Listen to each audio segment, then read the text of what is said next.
PC के बच्चों के लिए यहाँ पर बहुत बड़ा बदलाव हो चुका है। आरआरबी एनटीपीसी के जितने भी बच्चे हैं तो यहाँ पर आपको 3 बड़ा बदलाव देखने को मिलेगा आरआरबी एनटीपीसी ग्रेजुएट लेवल और 12 लेवल दोनों के लिए, ठीक है। अगर आप 12वीं लेवल पर फॉर्म भरे हैं आरआरबी एनटीपीसी में या ग्रेजुएशन लेवल पर फॉर्म भरे हैं तो दोनों में 3 बड़े बदलाव हुए हैं जो कि आपको जानना बहुत ही जरूरी है। देखिए बच्चे जो है अच्छा से जानते नहीं है नियम कानून को कि आरआरबी एनटीपीसी में क्या नियम कानून है या किसी भी एग्जाम में, फिर आगे चल के आपको दिक्कत होता है। तो यहाँ पर क्या 3 बड़े गुड न्यूज है आपके लिए, ठीक है। ये तीनों जो है आपके लिए एक तरह से गुड न्यूज ही है क्योंकि इन तीनों के मदद से आपको आरआरबी एनटीपीसी में नौकरी करने का मौका मिलेगा, ठीक है। अगर इन तीनों में से किसी एक में भी आप गलती करते हैं, ठीक है, तो आपको आगे चल के दिक्कत हो सकती है। सबसे पहला हम यहाँ पर बताते हैं कि ये जो आप देख रहे हैं 15 गुना वैकेंसी, तो इसका आपको क्या फायदा होने वाला है, ठीक है। मतलब कि जब आप CBT 1 का एग्जाम पास कीजिएगा तो CBT 2 के लिए ये वैकेंसी का जो है 15 गुना बच्चों को बुलाएगा। जैसे कि जो 12 लेवल में वैकेंसी है वो 4000 के आसपास है तो उसका 15 गुना बुलाएगा, और जो ग्रेजुएशन लेवल में वैकेंसी है 8000 के आसपास है तो उसका 15 गुना बच्चा को यहाँ पर बुलाया जाएगा। तो इसमें फ़ायदा क्या होता है ध्यान से समझिएगा। अगर आप यहीं पर चूक गए तो सबसे बड़ा गलती आप यहीं पर कीजिएगा। जैसा कि आप जानते हैं कि CBT 1, ठीक है, CBT 1 आपका 100 मार्क्स का होता है। कितना मार्क्स का होता है? 100 मार्क्स का होता है। तो 100 मार्क्स यहाँ पर है, तो अगर आपका 15 गुना बच्चा को बुलाया जा रहा है तो इसका मतलब है कि आपका कट ऑफ जो है, जो फॉर्म अप्लाई होगा उसके हिसाब से जो कट ऑफ होगा वो कम जाएगा। कट ऑफ क्या होगा? कम जाएगा। मेरा बोलने का मतलब वो ये है कि CBT 1 में किसी तरह आप मेहनत करिए, ठीक है। CBT 1 में किसी तरह आप मेहनत कीजिए ताकि आप CBT 2 में जा पाए, क्योंकि CBT 1 का मार्क्स मेरिट बनाने में कैलकुलेट नहीं होता है, वो सिर्फ CBT 2 में जाने भर के लिए है। तो ये जो 15 गुना बच्चे को बुलाया जा रहा है इसमें आपको आना है। मतलब वैकेंसी ये 8000 सोच के मत चलिए, ठीक है। आप 8000 गुना 15 कर लीजिए। क्या कर लीजिए? 8000 गुना 15 कर लीजिए। आप सोचिए कि इतना ही वैकेंसी है, ठीक है। 8000 गुना 15 कीजिएगा तो ये मतलब आप बच्चा क्या सोच रहा है, जैसे कि 12 लेवल पर जो वैकेंसी है वो 4000 है तो हम 4000 गुना 15 करेंगे, और ग्रेजुएशन लेवल पर जो वैकेंसी है उसमें हम 8000 गुना 15 करेंगे, ठीक है। अब इस मैथ में ये जो मैथ वाला ये मैं बता रहा हूँ, ठीक है, 4000 गुना 15 और ये 8000 गुना 15, इसी से आपको कैसे सिलेक्शन लेना है ध्यान से समझिएगा, ठीक है। क्योंकि जो देखिए ग्रेजुएट लेवल वाले भी बच्चे ये बात समझते नहीं है, ठीक है। जितने भी ग्रेजुएशन लेवल वाले भी बच्चे ये समझते नहीं। सबसे पहले मैं 12 लेवल का आपको समझाता हूँ कि जब आप 4000 गुना 15 करते हैं, ठीक है, तो ये कितना आता है? 60000। कितना? 60000। तो ये जो 60000 है ना, तो आप समझिए कि आपके लिए वैकेंसी 60000 है। CBT 1 में आपके लिए 60000 है। CBT 2 में आप समझिएगा कि आपके लिए वैकेंसी 4000 है। कितना है? 4000 है। अब ग्रेजुएट लेवल का जो वैकेंसी है 8000 है। कितना है? 8000 है। तो इसका 15 गुना बच्चों को बुलाया जाएगा। तो इसका मतलब है कि ग्रेजुएट लेवल में जो 8000 वैकेंसी है उसका 15 गुना बच्चों को बुलाया जाएगा। मतलब कि 1,20,000 वैकेंसी है। कितना है? ये समझिए कि आरआरबी एनटीपीसी में ग्रेजुएट लेवल में आपके लिए 1,20,000 वैकेंसी है। तो आप 1,20,000 बच्चे में आपको निकालना है, ठीक है। मतलब 1,20,000 बच्चे में भी आप नहीं आ पाएंगे। क्या आप इतना कमजोर है? ठीक है। क्या आप CBT 1 में 100 मार्क्स में से क्या आप 70 मार्क्स भी नहीं ला पाएंगे? 70 मार्क्स में ही आपका सिलेक्शन हो जाएगा। ये 1,20,000 का रेशियो देखिए, मतलब 1,20,000 वैकेंसी आपके लिए है, ये समझ के चलिए, ठीक है। क्यों? क्योंकि CBT 1 में जो है, ठीक है, CBT 1 में आप अगर CBT 1 का 15 गुना बुलाया जा रहा है ना, वैकेंसी का 15 गुना बुलाया जा रहा है, तो इस हिसाब से आपके लिए जो ग्रेजुएशन लेवल है उसमें 60,000 वैकेंसी हुआ, 12 लेवल में 60,000 हुआ, और ग्रेजुएट लेवल में आपका 1,20,000 वैकेंसी हुआ, ठीक है, 1,20,000 वैकेंसी हुआ। तो ये आप बोलेंगे कि नहीं, वैकेंसी तो 4000 निकला है एनटीपीसी में 12 लेवल में, और ग्रेजुएशन लेवल में 8000, तो वे किस चीज के लिए निकला है? वे आपका निकला है CBT 2 के लिए। जब CBT 2 में जाएंगे तब आप फाइट कीजिएगा, ठीक है, तब आप इस वैकेंसी के लिए फाइट कीजिएगा। इसलिए ना बोला जाता है कि एनटीपीसी में फॉर्म अप्लाई कर रहे हो तो जहां सबसे ज्यादा पोस्ट है वहां अप्लाई करो, क्योंकि मान लो कि कहीं पर 200 पोस्ट है तो 200 में आपको CBT 2 में 200 टॉप बच्चा में आना होगा तब सिलेक्शन होगा। कहीं पर मान लो कि 1300 पोस्ट है जैसे कोलकाता में, तो आप 1300 में आइएगा ना तो आपका सिलेक्शन होगा। तो चांसेस कहां है? जहां 1300 वैकेंसी है, ठीक है। तो इन सब चीजों का आपको ख्याल रखना है।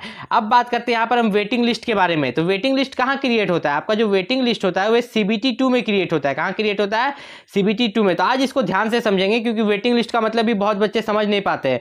वेटिंग लिस्ट का मतलब ये होता है ना कि मान लो ये जो कट ऑफ गया, ठीक है, कट ऑफ CBT 2 में कितना में से जाता है? 120 में से। तो 120 में से जो कट ऑफ गया वो गया 90, लेकिन आप ला रहे हैं 88। कितना ला रहे हैं?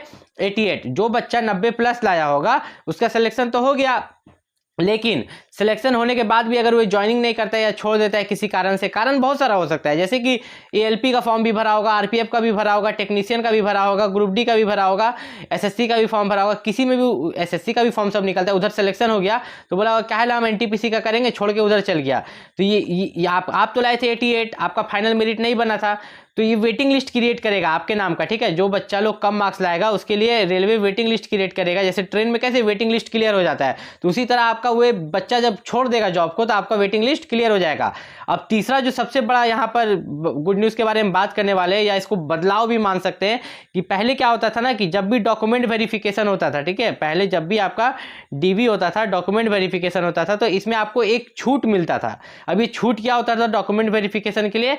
देखिए, डॉक्यूमेंट वेरिफिकेशन में आपका क्या होता था ना कि जितने भी बच्चे यहाँ पर ओबीसी वाले हैं, ठीक है, ओबीसी वाले बच्चे या एससी वाले बच्चे या एसटी कैटेगरी, ठीक है, या ईडब्ल्यूएस वाले बच्चे जिनके पास सेंट्रल लेवल का कास्ट सर्टिफिकेट नहीं होता था, तो उनको 1 से 2 महीने का समय दिया जाता था, जाओ तुम बनवा के लेके आओ, आराम से देना, कोई दिक्कत नहीं है। लेकिन अब ऐसा नहीं है। अब नोटिफिकेशन में उन्होंने साफ साफ लिख दिया कि फॉर्म अप्लाई करते समय जो फॉर्म का लास्ट डेट है, ठीक है, फॉर्म का लास्ट डेट है, उससे पहले आपके पास सेंट्रल लेवल का कास्ट सर्टिफिकेट होना चाहिए। और एक यहाँ पर जब आप ऑनलाइन चढ़ाते हो, ठीक है, जब आप ऑनलाइन फॉर्म भर रहे होगे एनटीपीसी का, 12 लेवल का फॉर्म भरो या ग्रेजुएट लेवल का फॉर्म भरो, तो उस समय आपने देखा होगा कि वो लोग मांगते हैं, क्या मांगते हैं कि आपका certificate number, issue date, issuing authority, आपका कास्ट सर्टिफिकेट का, जाति प्रमाण पत्र का, जो कि एचडीओ लेवल का होना चाहिए, ठीक है, एचडीओ लेवल का तो होना चाहिए, साथ में सेंट्रल गवर्नमेंट ऑफ इंडिया की तरफ से बना होना चाहिए, ठीक है। देखिए, कास्ट सर्टिफिकेट 2 तरह का होता है, एक आपका स्टेट लेवल का होता है, एक सेंट्रल लेवल का होता है। तो आपको चाहते समय सेंट्रल लेवल का चढ़ाना है, स्टेट लेवल का नहीं चढ़ाना है। अगर आप स्टेट लेवल का चाहते हैं तो आप मुझसे बाद में ये नहीं बोल सकते कि सर आप बताए थे कि स्टेट लेवल का चढ़ा सकते हैं, ये रिस्क वाला है। स्टेट लेवल का चाहते हैं ना और बाद में सेंट्रल बनाते हैं, उसको बोलते हैं रिस्क लेना, ठीक है। वो आप अपने आप को रिस्क ले रहे हैं कि एग्जाम निकालने के बाद भी CBT 1 CBT 2 अगर टाइपिंग होता है या साइको टेस्ट निकालने के बाद भी आपको वहां पर डीवी में छाटा जा सकता है, तो ये आप एक तरह से रिस्क ले रहे हैं। तो अभी क्या सॉल्यूशन है? देखिए, अगर आप बनवाना चाहे सेंट्रल लेवल का कास्ट सर्टिफिकेट तो आपके ब्लॉक में बनता है, ठीक है, आप जल्दी से जल्दी बनवा सकते हैं, ठीक है।